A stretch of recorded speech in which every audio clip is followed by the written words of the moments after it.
Hey,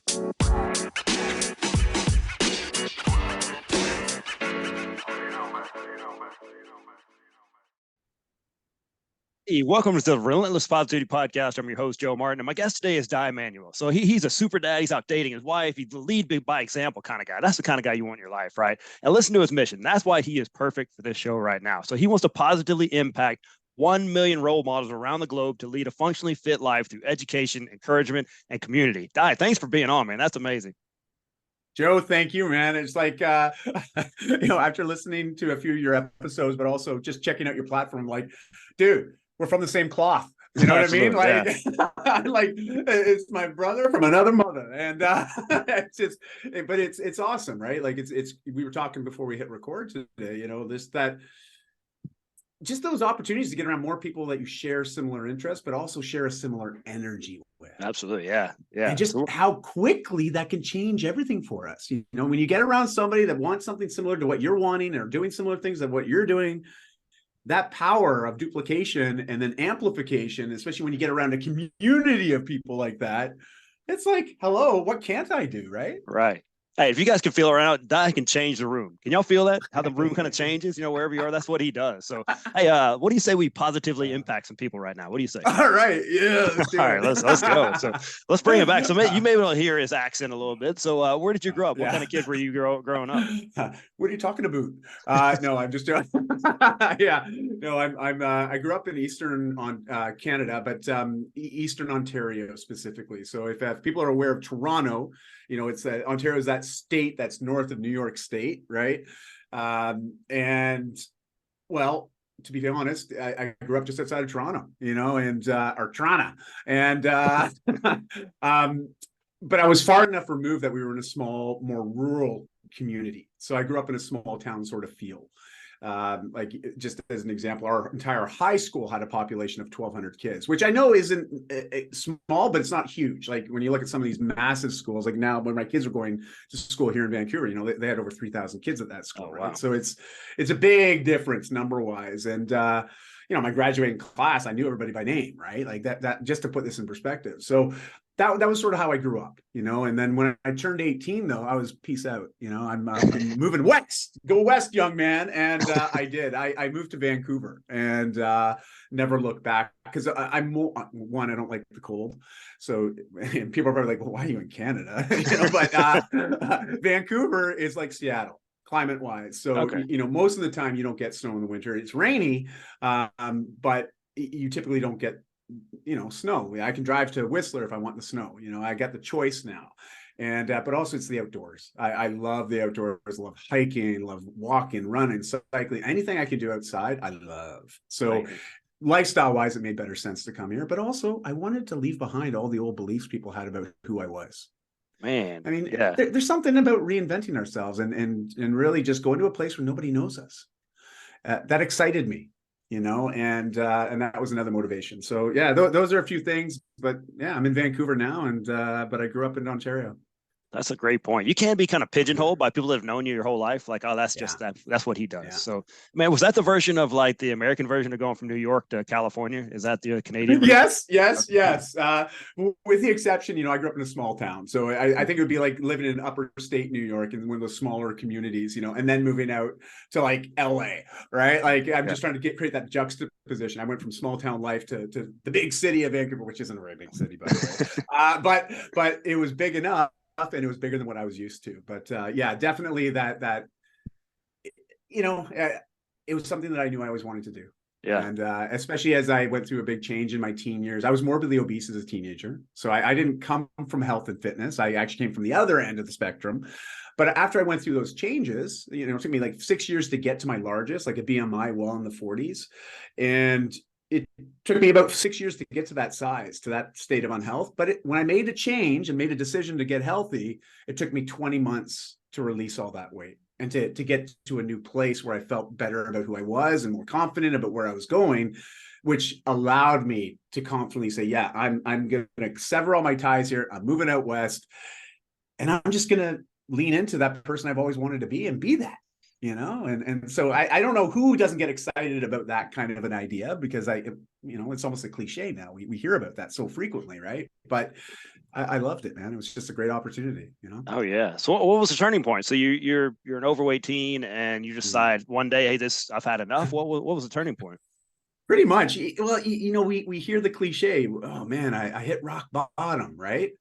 But I was really creative as a kid. I was like, rock bottom? What's under the rock? Well, let me find out.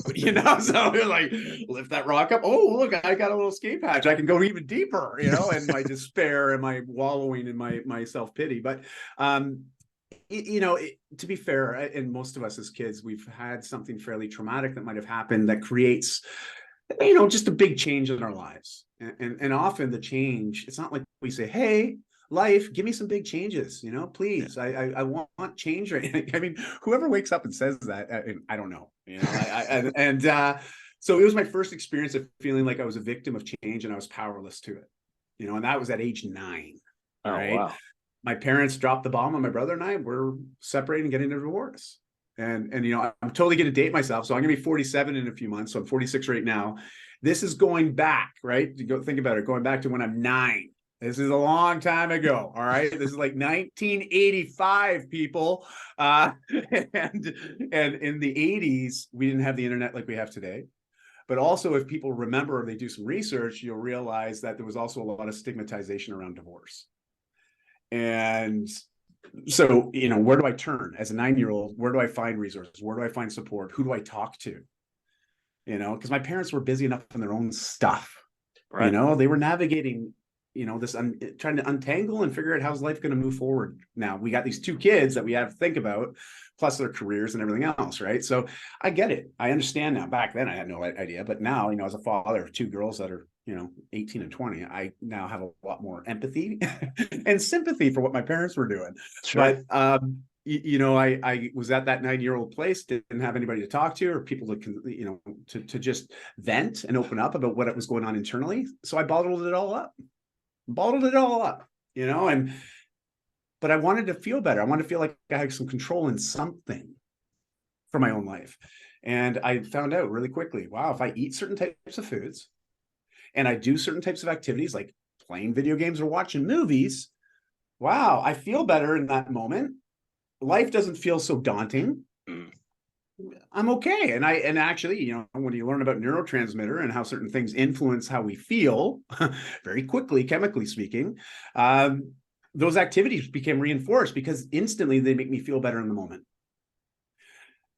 But that's fleeting, as anybody will tell you. It's not like I was sitting around Joe saying, hey, Joe, pass me some more salad, please. It was like, no, I was eating food that was really dense in calories, yet very poor in nutrition value.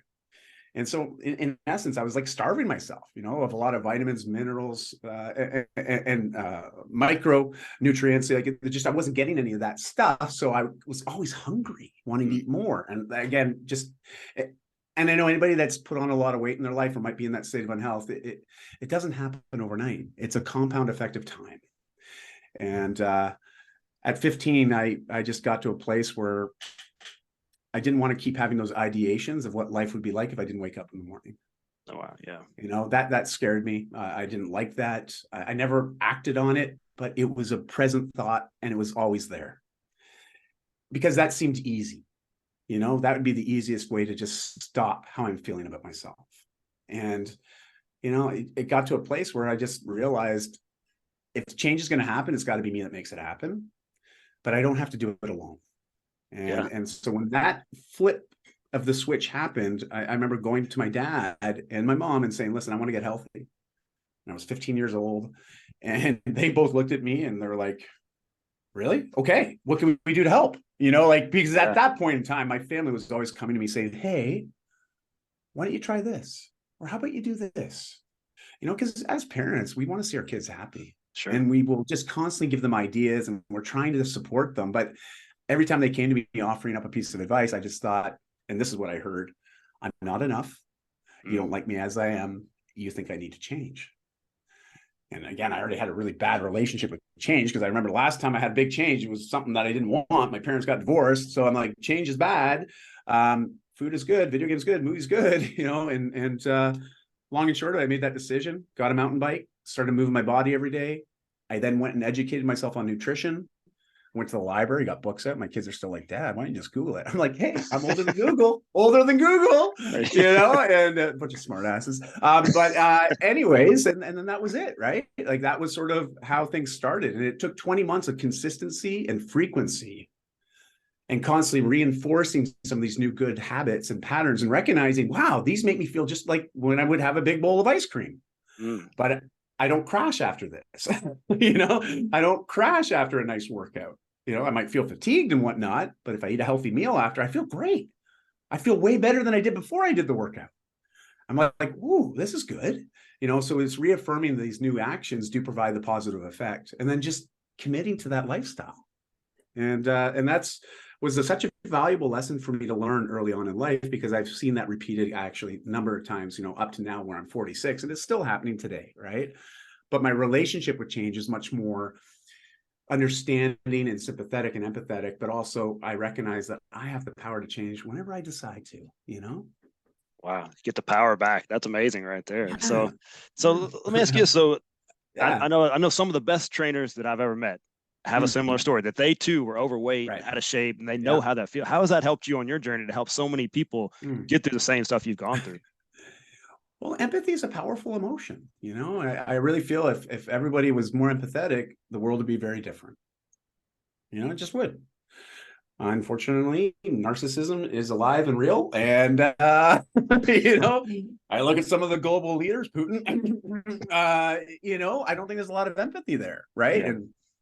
And I mean, we see this repeat itself quite frequently. Right. But long and short of it, that empathy has allowed me to better understand and connect with people, but also from the standpoint that I know what it's like. You know, I know what it's like to wake up in the morning and everything hurts. And that first action that you do in the morning feels hard, you know, like just even tying my shoes, you know. Or I remember back then, you know, in the high school, my home room was on the 3rd floor. So my first thing I'd have to do getting to school is walk up 3 flights of stairs. And I remember having a little bit of a sweat on my brow, being huffing and puffing. Like that was real, man. Like that's just where I was. And I got there because I allowed myself to get there, you know? And so now having that perspective and that experience allows me to better understand where people are at, but more importantly, help them plot a realistic path to get to where the next stop along that journey that they themselves have said they want to embark on. You know, and I'm not planning the final end destination because we never really know what that is, but we can start to plot milestone goals. And that's where I think I've really been able to support people, is because I see in them that potential, you know, and able to tease out of them at least a plan to help them realize that themselves. And so that's definitely what I've learned through that ability of just being able to reframe and better understand my own journey, you know? Yeah, for sure. And if you've walked in those shoes, it helps I think it helps on the other side, on the client side as well, that, well, maybe he won't judge me as much as that last guy did, or something like that. So they've seen that. I have a similar story as well. And I've been able to help so many people because I don't know exactly what you're going, but here's what I went through and I can help you get there. I've got the roadmap. Just let's walk through this together. Let's walk through it together. So that's great that you're out there doing that. So let's switch it up a little bit. So first of all, tell people what your nickname is and how you got your nickname. Yeah, well, a little context to this. So I've been someone was always a bit of a gym goer since I made that change. You know, at 17, obviously I lost all that weight, but then I wanted to start putting good weight on, like muscle mass. So I discovered the gym. I discovered weight training, and I really liked it. You know, and because I already had the ability to put weight on, whenever I've lifted weights and eat well and train well, I put mass on really easily, which is, you know, it can work in either direction. You know, not always a great thing, right? My body's very good at packing on the lbs, but when I'm doing it intentionally with specific types of training, I can put on some really good weight. And all that being said, I have this understanding of sort of how my body moves, right? And what it likes and what it doesn't like. And I think that's a thing that most of us want, you know, is to have that better understanding. You know, you mentioned like the roadmap or the blueprint, right?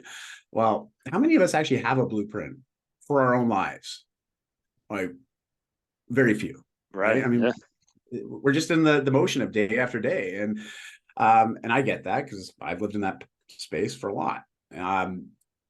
long and short of this, I got into selling fitness equipment early on in my life, in my early 20s, because I realized as a personal trainer, it's really hard to start a family.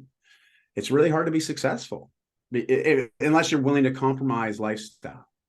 It's just the way it is. You know, the most successful trainers out there, yeah, they might be serving, let's just say 30 to 35 clients a week. And if that's an hour per client, it's not like you're punching in for 35 hours, you know, like 8 hours a day. It's like a couple sessions in the morning, session at noon, maybe, and maybe a few sessions after 5 o'clock. So your day might be a 14-hour day to bill for 6 hours. Right. So Yeah. it's hard. It's hard. And so I got into equipment sales, fitness equipment sales. And I was like, whoa, this is kind of cool. And they were like, yeah, it's performance-based pay. And I'm like, well, what does that mean? And when they explained it to me, I was like, okay, wait, let me get this right. You know, they're explaining commission and how all that works. And I was like, you're basically telling me the more people I can help get healthy and really help them find the right products to help them get the results that they themselves want, you'll pay me more? They're like, yes. And I'm like, I'm in. and I applied myself. You know, I really wanted to learn everything I could about customer service and sales and really just how to create value for people. And I excelled very quickly. And what happened was a few years into that, all of a sudden, this thing called CrossFit popped up. And I mean, I only knew about it because I read an article on Men's Health that was interviewing the trainer that was training the guys for the movie 300. If anybody remembers the old 300 movie, Gerard Butler and all those guys, they're jacked, right? Like they're like, these are Spartan warriors. And when I was reading that article, they talked about CrossFit principles. And this is the first time I'd ever heard of it. Funny enough, within that, you know, very short period of time, the guy that opened up the first CrossFit gym in Canada came walking into one of our stores and bought some equipment for his gym. And as part of the discount we gave him, he said, hey, if you want to come down and try it, come down anytime. I put it off for 6 months. I just wasn't willing to do it. And then eventually more and more started coming up about this. And I'm like, why am I so against this? Why am I think that I know it all and I'm already good enough with doing what I'm already doing? I already go to the gym. I know how to work out. I know how to exercise. Like it's just another group fitness thing. I don't think I'm not into that. Anyways, I eventually showed up.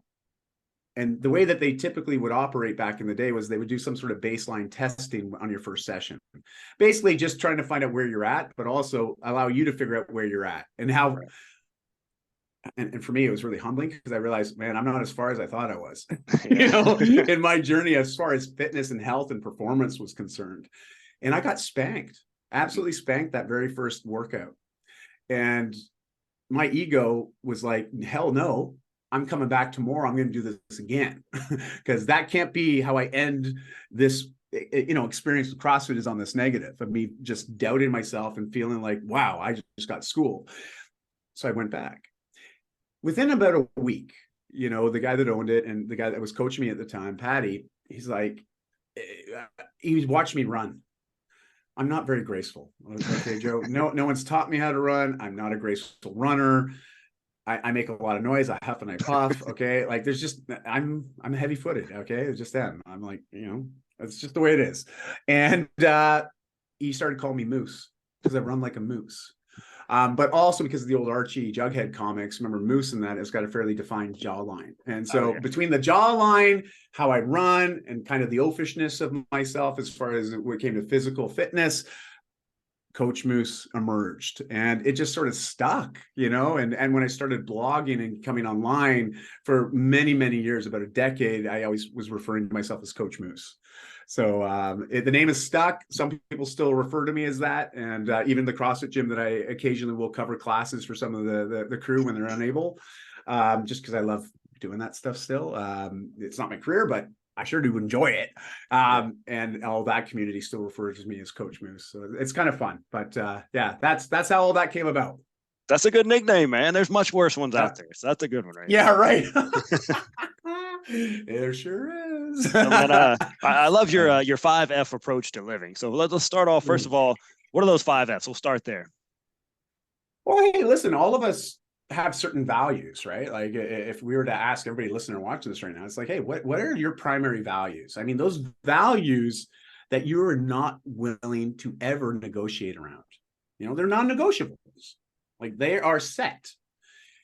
Because there's something that's really powerful when you get really clear on what are your primary values, the things that you're not willing to ever sacrifice. It can become very good beacons, if you will, to provide us direction, you know?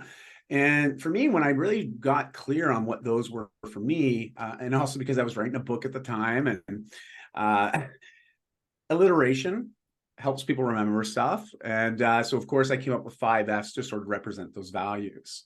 And what they are is fitness, faith, family, finances, and an overarching roof of fun. Okay.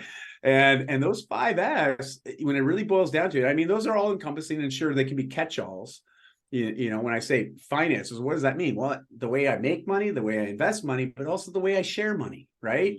It can encompass just my belief systems around finances. Family, same thing. That could be not only just immediate family, it could be indirect family or community, right? But I found that they were words that really encompassed that. And as I aligned my life to prioritize those values, I've noticed that the resistance around change, the resistance to be resilient, all that started to fall away. Not that it's not still there, okay? Full disclosure, it's still there. But my ability to get through it or avoid it at times just became much more real and present. And that's what I mean. It's sort of this clarifying thing, because I think a lot of us struggle with the gray zone in life. You know what I mean? Like there's that yes and there's that no, very clear answers. They are their own sentences. Yes, period.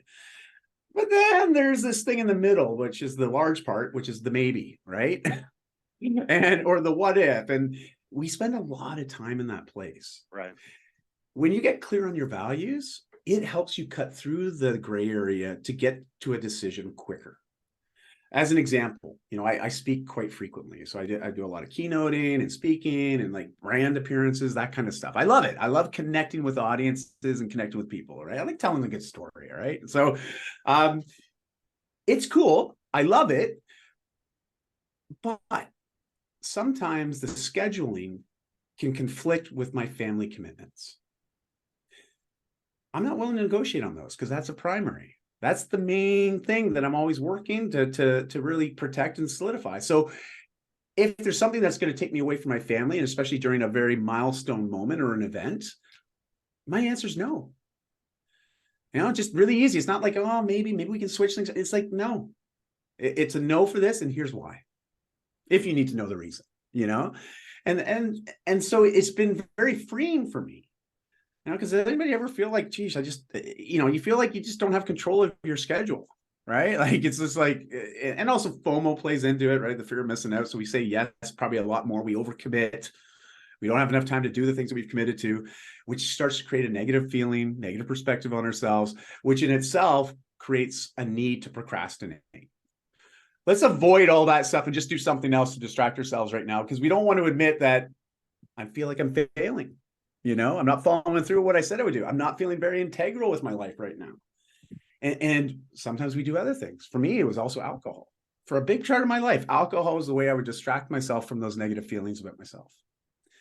You know, it's all good. I'll just have that. I'll have a couple drinks right now. I'll chill. I'll relax. I'll worry about that stuff tomorrow. And then, you know, tomorrow, same thing happens, right? So I became very good at collecting tomorrows, you know, and eventually you wake up one day, you empty your pockets with all these tomorrows that you think you've collected, and you realize, oh, they're just a bunch of wasted yesterdays, right? So it's like, and that's where I was, you know, so making those changes really helped when I got clear on what those primary values are.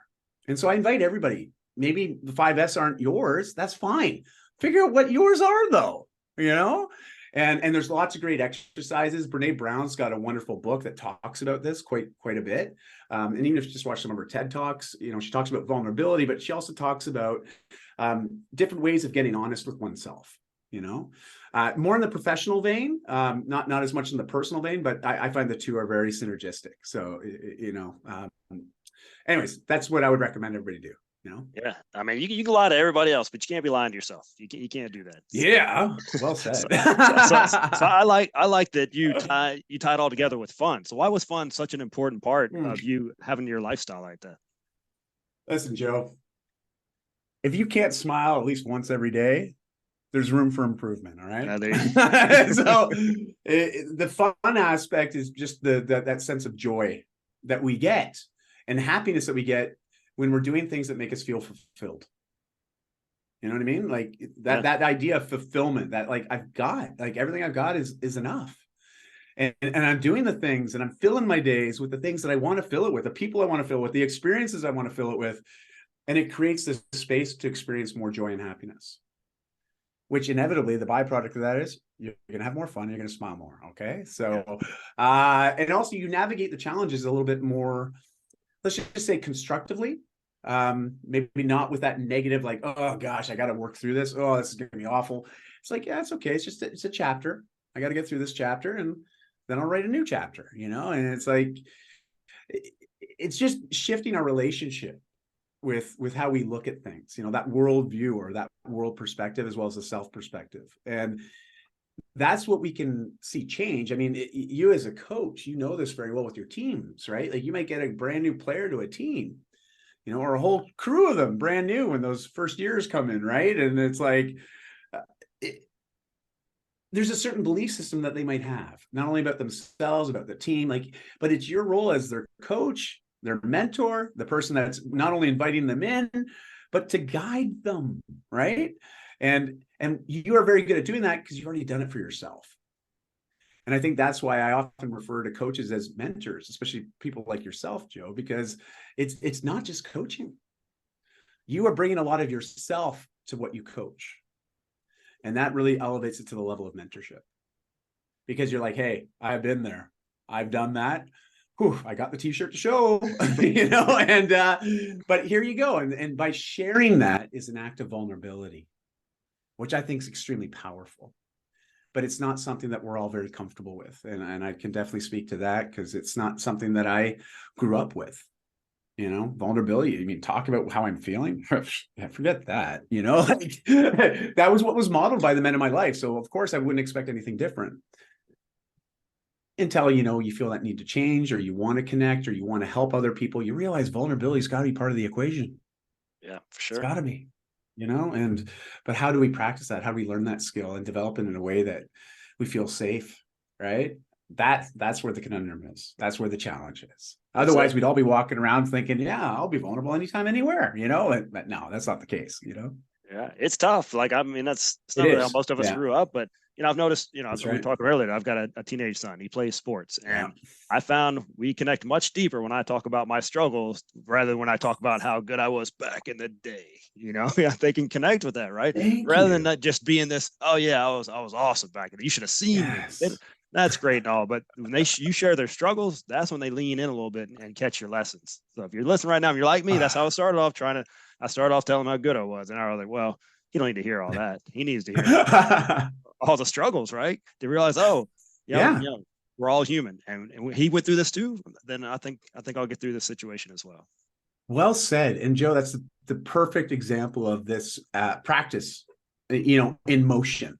And but it's not easy, right? And I'm sure, the first few times when you're opening up about some of those stories, especially if there's stories that you haven't told before or very infrequently, it's an emotional conversation, right? And emotions, we are not humans being emotional. We are emotional humans, right? Yeah. Like we are sentient beings. We have this thing called emotions. So don't try to avoid it. As much as you believe in stoicism and I want to be stoic, I want to be the sage, and just be even keel. Forget about it, man. You're going against your programming, okay? Like the defaults are there, but it doesn't mean we have to let the defaults rule us. Right. We can learn to navigate it in a more effective and powerful way. And that's where we're developing a skill around vulnerability can really good. But just full disclosure, people are listening to this, there might be some people like shaking their head like, no way, man. No. I think vulnerability is a weakness. You don't ever show your weakness. And I get it. I can appreciate that position. But what I have to ask you is, can you see areas in your life where vulnerability did help you? Because there is moments where it's clearly helped people. I'm like, hey, if you've gotten a date and more importantly, got a second date with that same person, you got really good at vulnerable. Okay. Like you had to be vulnerable to even go out with somebody, to ask them to go out. And who knows, maybe that's where you got your life partner.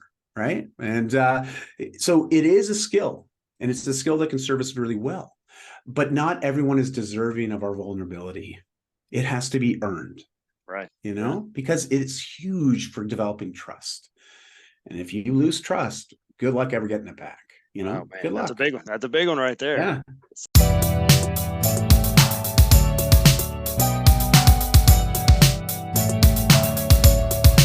Wow, what a great episode. You just share that with somebody. I'm going to share with you some awesome sponsors. McWilliams Marketing. They can help your business grow. Regardless of the size of the project, you're going to get a solution that is specifically created for you and your business. No cookie cutter, one size fits approach here. So Amy and her band of fearless marketers can help you with all that stuff that you think you can do, but you're not really that good at it. You don't have time for it. They can do that. They're the experts. It's what they do. Web design, online conversion optimization, SEO, graphic design, marketing, page management, all that stuff.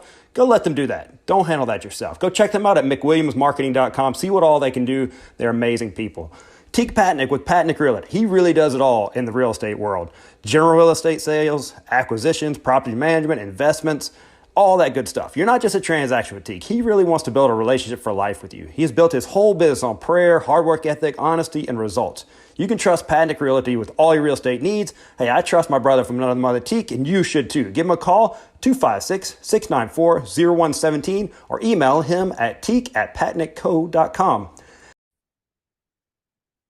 Embrace the power of visual learning. Are you a football referee, a coach, a player, a fan? Would you want to see the game from the perspective of officials on the field? Do you want a better understanding of the rules? Get It Right provides 3D simulations and virtual reality to learn the game and get invaluable reps from the comfort of your home. Go to getitrighttraining.com. Train today for a better game tomorrow. Over the past 4 years, Valley Leadership Academy has established a reputation for being the ideal alternative to traditional schools by providing an excellent education along with real-life leadership and service opportunities. Now is your chance to come alongside them and help them grow to the next level. Please visit valleyleadershipacademy.org to find out about personal and corporate sponsorships that will help this remarkable school grow in an even brighter spot in Huntsville. Together, we can make a difference. Hey, these are awesome businesses. Go support them. They're out supporting positivity, and they will do you right. Have an awesome day.